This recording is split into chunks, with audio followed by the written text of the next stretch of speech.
Alrighty, guys, you're here watching the AFL Weekly Podcast with StatChat Sports. Myself, Josh, BT, and Tazza, Steve in the twos.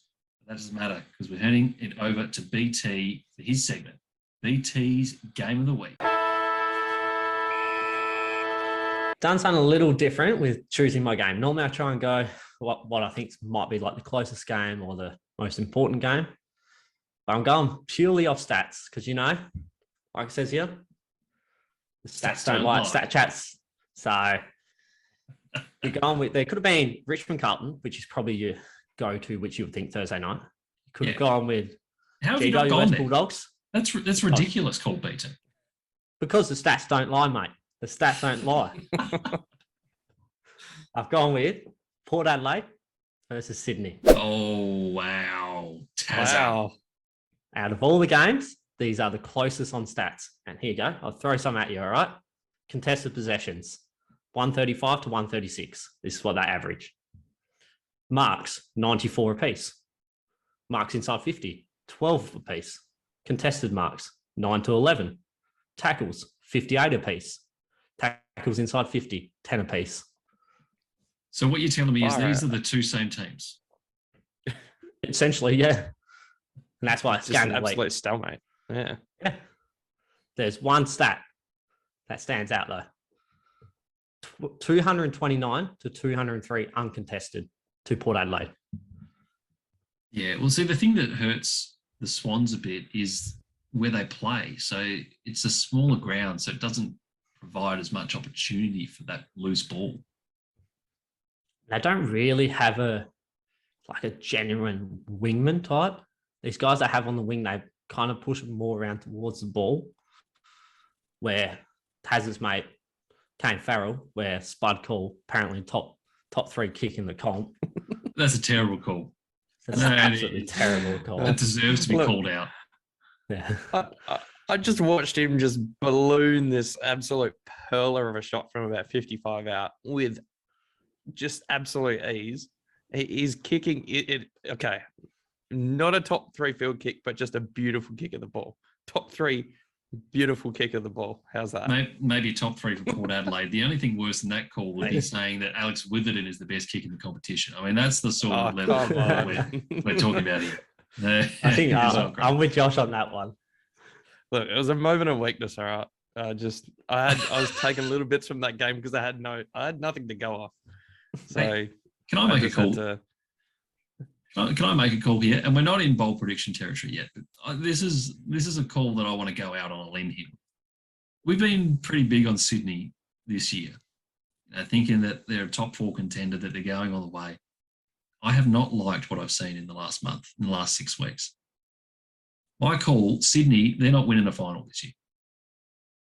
Not winning a final, but they're making finals? They're making finals, and they're done in week one. They're out. They are not winning. I did my ladder prediction for the rest of the season yesterday, and I had them finishing 7th. And so that puts them coming up against Richmond. I think I had Saints at 8th. Carlton. It was Carlton I had at 6th. And they're not beating Carlton. No. So I think Sydney's in a bit of trouble here, fellas. And the results they've had are reflective of the fact that they're a middle of the pack team. I mean, you look at who they've lost to. They have lost to Carlton, the Gold Coast, Brisbane, and the Western Bulldogs. So, and that's all been in the last 6 weeks. So that for me, they've had a couple of wins in there. They've beaten Melbourne, but that doesn't look that great anymore. So I think they're an average team. And they only scraped across the line against North Melbourne, playing at home. Yeah, I'm with you. I think it's more they're such a young team. I don't know their average age or average games, but the players they do have, I think in the future, the next 3-4 seasons, they're going to be improving. They're still going to be there. I think that the games they have under these players, I think it's about right where they are, that 7th, 8th type spot. I think we put them maybe too high. I think we did. Port Adelaide, we also had very high. All of us had them finishing pretty much top 4. They've been very disappointing, your mob Tazza, but they have won 5 of the last 7. Is there hope?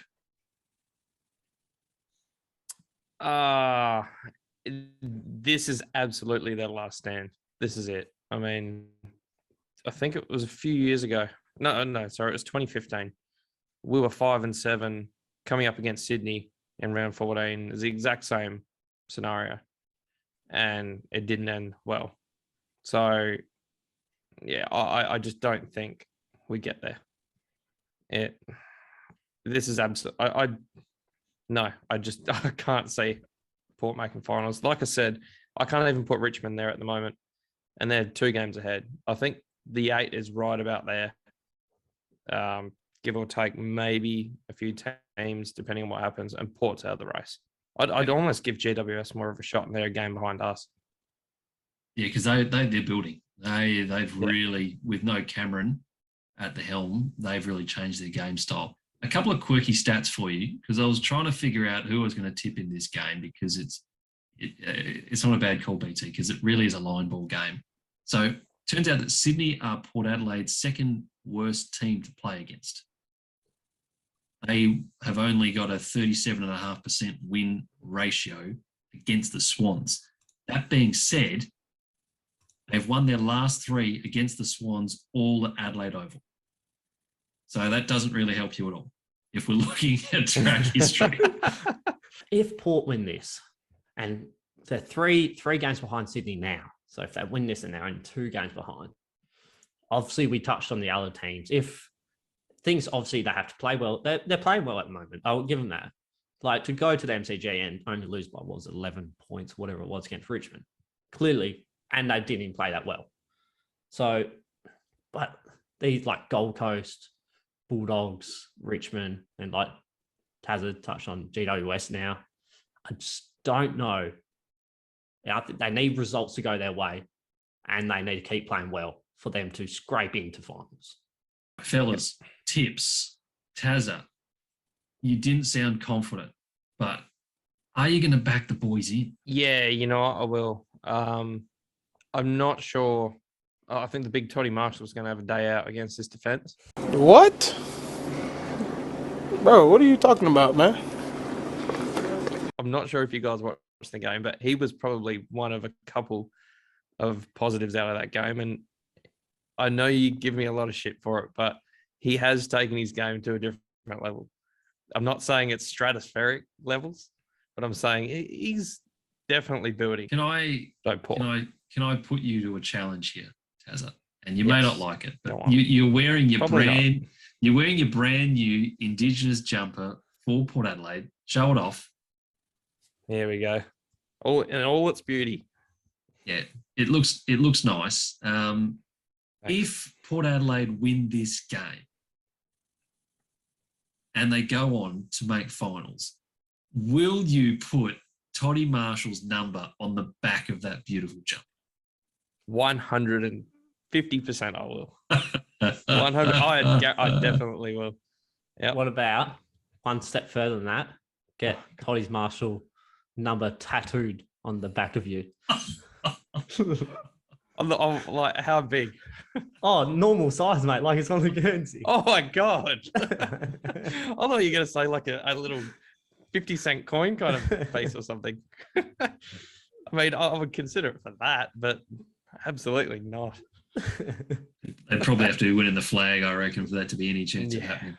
Nice. Yeah. We'll hold you to that. Port Adelaide winning this week and making finals. Toddy Marshall on the back of the jumper. Love it. BT, who are you picking?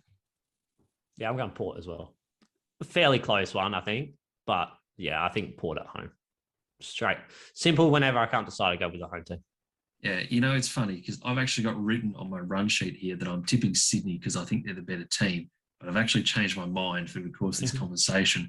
Port Adelaide, knowing their backs are against the wall, knowing it's do or die, I think they have more to play for than Sydney. And I think they're going to get up, and I think they're going to win this, and I think that Ken is just going to keep on coaching into existence with wins like this. It just happens every time. Yeah, this is what happens every time when everyone thinks it's his last stand. This is it. If they lose, he's gone. He pulls it out of the bag.